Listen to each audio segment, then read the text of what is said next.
You know what, folks? This is now like my third take on this video, and I normally never do multiple takes. But I've been thinking about the upcoming 2024 election.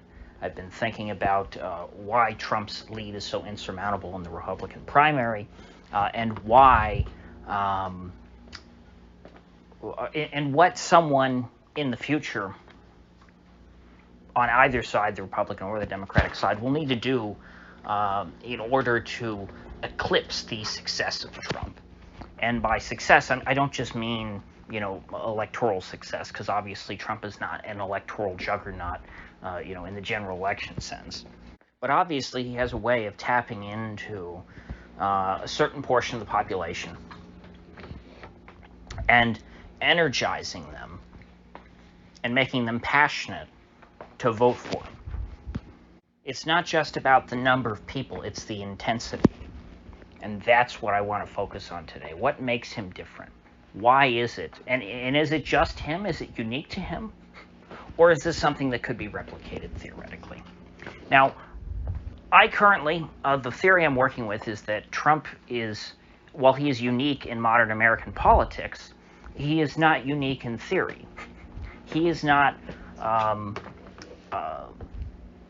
this anomaly who just makes people very passionate one way or the other, passionately against him or passionately in favor of him. That is not something that is going to be, that is necessarily unique to his person. There could be another candidate that comes along who people feel exactly the same way, intensity-wise, both for and against, as they feel about Trump right now. But why is it that candidates like, Trump's ex-vice president Mike Pence, or the current governor of Florida, Ron DeSantis, or the former governor of South Carolina, Nikki Haley, who for some reason is getting a lot of media buzz this week. What makes them so different? Why are people not passionate about these other folks? Yet they're so passionate, one way or the other, about Trump. And believe it or not, I've been consuming a lot of, well, I shouldn't say consuming. I haven't actually been. I've not been watching much Hollywood trash, but I've been watching a lot of analysis of Hollywood trash because I find it very instructive and interesting to listen to someone explain, now it's always people's opinions, why writing is bad, what makes writing bad, what makes a scene bad, all these things. Because popular culture is important. It's important if you want to understand the populace, and it is ultimately the populace who gets out to vote in these elections. And so if you try and consume popular fiction and understand what makes it popular or unpopular, that will inform, I think, political analysis. The Obama campaign, before there was an Obama administration, understood this very well. Obama's famous for working closely with Hollywood. Some of his best friends are Hollywood actors and producers. He was a Hollywood candidate. In the words of Joe Biden, it's like a fairy tale, man. You got the first African-American he's clean, he's smart, and nobody's ever seen a clean and smart African-American before. Now, I'm kidding. Enough Biden bashing. But the point is, they brought in people who are rich and famous for their talent and ability to captivate audiences and to evoke emotion, generate passion. And we saw that with Obama, with his fans. I don't think that I don't know, actually I shouldn't say that. I don't know if the intensity of the most ardent Obama supporter was as intense as the most ardent Trump supporters, but I can certainly see how one led into the other, and I see parallels between them. But in many other ways, they're polar opposites, because Obama was incredibly polished, controlled, and measured. There was nothing that came out of his mouth that wasn't at the very least, run through a few levels of mid-level management, editors, screenwriters, before eventually it exited his mouth. Trump, on the other hand, almost nothing went through a filter. It was all stream of consciousness. But something that I think both of these campaigns and both of these men have in common is character. Character is something that matters. It's something that people connect with. I don't want to be too reductionist and boil down fiction to just characters. But I think at the basic level, what hooks people, what draws people into a story, which is what a campaign is. I mean, even the dumbest of politicians try to come up with some narrative structure around their campaign. They want to tell a story. But if it's just an exposition dump about, hey, I'm the son of a mailman, and isn't it great that America's such a great country that, I can be born the son of a mailman and grow up to want to be the president of the United States? Isn't that a great story? Just narrative exposition. That's boring. That's not a fun story to listen to. What grounds someone in your story, and this is not a writing class, by the way. I'm not into writing. I'm trying to talk about politics. But what grounds someone in that are characters that they can identify with, and it doesn't have to be people like them. This is why the wokesters are now failing in Hollywood, and why Hollywood is dying. It's because every character is now a self-insert of the writer. You look at the Velma show. Mindy Kaling didn't know how to make Scooby-Doo without making herself the main character. So she just took whoever she felt like she could shoehorn herself in as, and she decided to make herself Velma because Velma's kind of short and a little bit tubby. She's not even fat. She's just sort of wide and short. And so Mindy Kaling said, hey, I can make myself Velma. And so now she made Velma, but it's actually just Mindy Kaling. She had to make a character that looks like her, because how else could she ever identify with this character and write for it? We also see this with the guy who created all the NPCs in Starfield. What is one of the things that people notice about Starfield? Gee, all the NPCs seem to be various shades of black or brown. But they don't really have coarse, West African hair. They don't really have nappy hair. They have kind of weird, just different hair. They seem pretty chubby. Some of them are thinner. Most of them seem to be a bit overweight. They're all kind of in between races. And then you look at the guy who made the NPCs. He's a brown, not black, not white, fat guy with hair that is, not coarse, but he also, he doesn't have long, blonde, flowing hair either. And you realize all the NPCs were just self-inserts. I'm getting off on a tangent now about the failure of woke media. And that really is just distracting from my point. So I'm going to try and get us back on topic, which is that people need a character that they can identify with that does not necessarily have to be themselves. They don't have to. It doesn't have to literally look like them, but it's someone who they can understand on a human level and who they can empathize with. People have articulated this for a long time, and it's something that I think most people who pay attention to politics kind of dismiss, because an ordinary voter describes it as, I feel like I could sit down and have a beer with him. That's what people said about Bill Clinton, and that's become a bit of a cliche. And people who I think are really into politics dismiss that as just, those are voters who don't think very hard, and, those are stupid people. But when someone says, I feel like I could sit down and have a beer with him, they're saying that's a real person. That's when I turn on the TV and I see them, I feel like I know them. Versus sometimes when you turn on the TV and you watch a program, whether it be fictional or otherwise, you look at a supposed character and you feel nothing. They are a block of wood. They have no emotion, no logic to their actions. There's no inner conflict that you can sense, that you can, that that speaks to you, that makes you wonder, gee, I wonder what this person's going to do, or, hey, I bet under this, in this situation, this person would do X because that's who they are, that's their character. And so this plays a role, and I think this is actually what forms the core of a citizen's trust of a politician. Why is it that politicians are not trusted? I think it's because they're fake. Anyone would tell you that. This is obvious.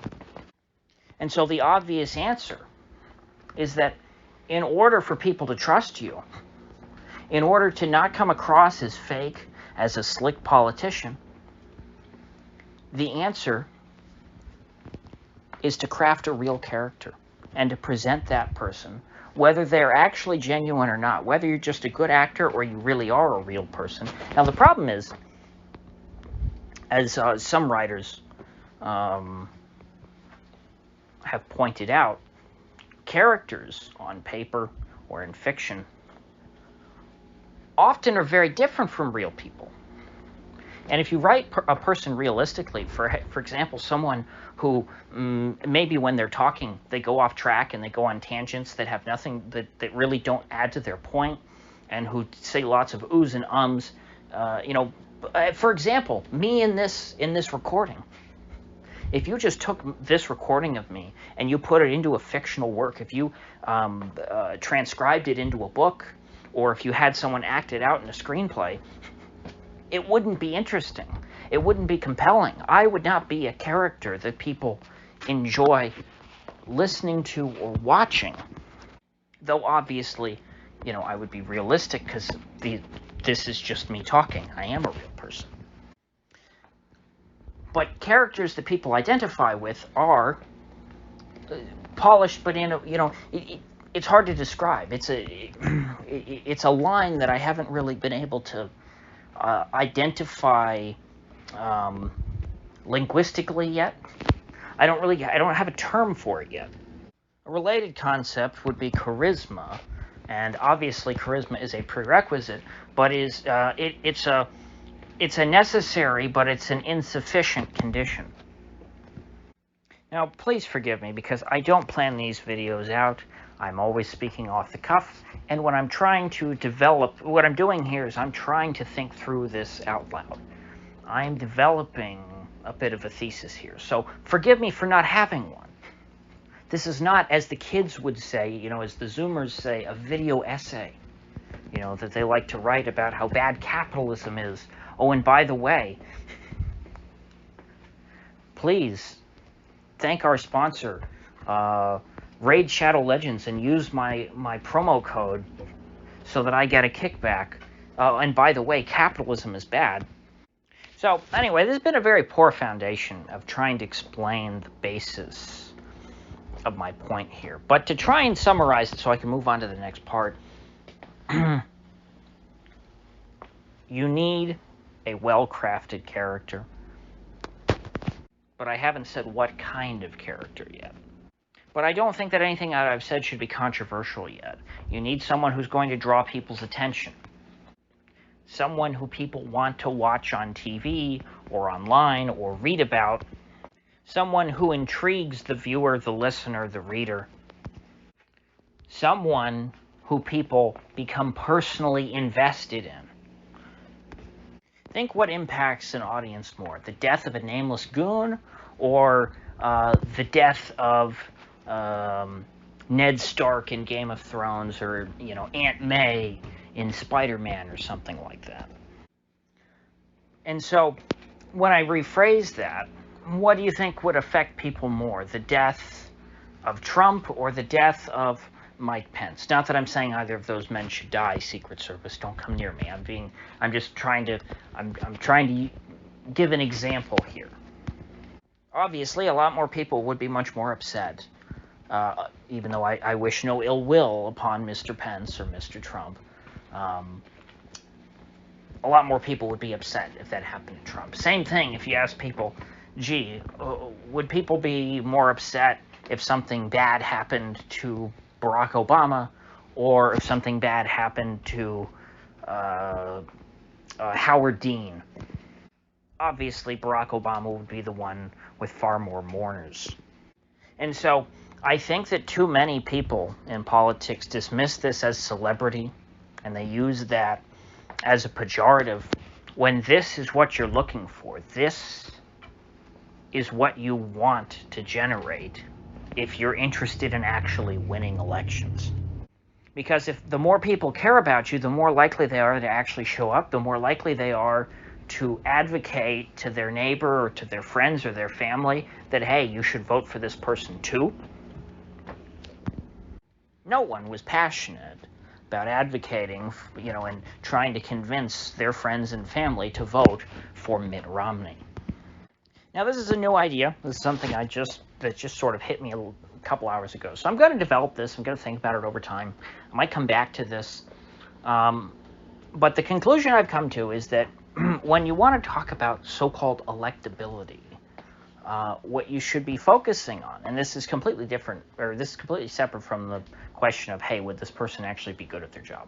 Not what I'm talking about. I'm talking about what is electability, because we hear about it. Normally electability is just an excuse that people use when they think that someone is too good on the issues, and they go, I really would rather have someone who, is not a threat to the system.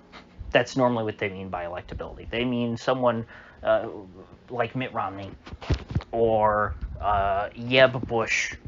They're saying, ooh, X candidate, they're way too interesting and different. But just because someone's outlandish, just because someone's different, that does not make them that doesn't make them more electable or a better candidate either. And also, I think creating a character that people can identify with, while I think that it is necessary, it's still insufficient, because that doesn't mean it's the right kind of character. For example, Ron Paul was a character, he still is. People who like Ron Paul are very passionate about him. They feel very invested in him personally. But he does not appeal to everyone. For example, me, I like Ron Paul's politics. I agree with most everything that he says. Very much on his line. I've never felt personally invested in him as a person. He didn't speak to me that way. He spoke to me in a very direct way, in that I listened to the words that he said, and I said, yeah, I agree with that. But on a personal level, who he is, his cult of personality, it never hit with me. But there's a lot of people who did. People who wouldn't necessarily have any interest in his politics, very much liked him personally and wanted to see him win. And maybe afterwards, they said, once they thought about his politics, they said, you know what, I agree with that. And, those are my politics now. But Ron Paul's a good example of a character, of a personality who tapped in to, a minority of the U.S. population, but just not enough to become president or to become the Republican nominee. Trump taps into, has a similar level of engagement with people. People become very personally invested in him, but he appeals to a broader base of people. He has a bigger base. Is it big enough to win in 2024? I've made my thoughts clear on that. I don't think that they will let him. But if he indeed is defeated in the official count by Joseph Robinette Biden, he will not have lost for the reasons that most people will say. He will have lost for not tapping enough into his strengths. And what people consider to be his strengths and weaknesses will almost be flipped 180 degrees. So, that brings us back to the question, what kind of character would be ideal if you're trying to win over a majority of the American electorate? And you know what, before I go, let me say something about Joe Biden. Joe Biden is not a character at all. He has no character. He is at this stage of the game. Now, at one time, he did have a bit. I think he always had a very weak persona, but it was there. It was there. There was something to Joe Biden. There isn't anymore. That's lost. The connection is gone. People no longer identify with Joe Biden. At least not. They're not passionate about him. And so, to me, fundamentally, he's not a good candidate. He's not great. To the extent that someone like Joe Biden wins, they're winning by default. And I think we saw that a lot. Let's say you want to take 2020 completely for granted, say, okay, everything on the up and up. People did not love Joe Biden. They hated Trump. It's that simple. Everyone agrees. I don't think that's a controversial statement. See, that's why I think I'm onto something here. I am connecting dots in between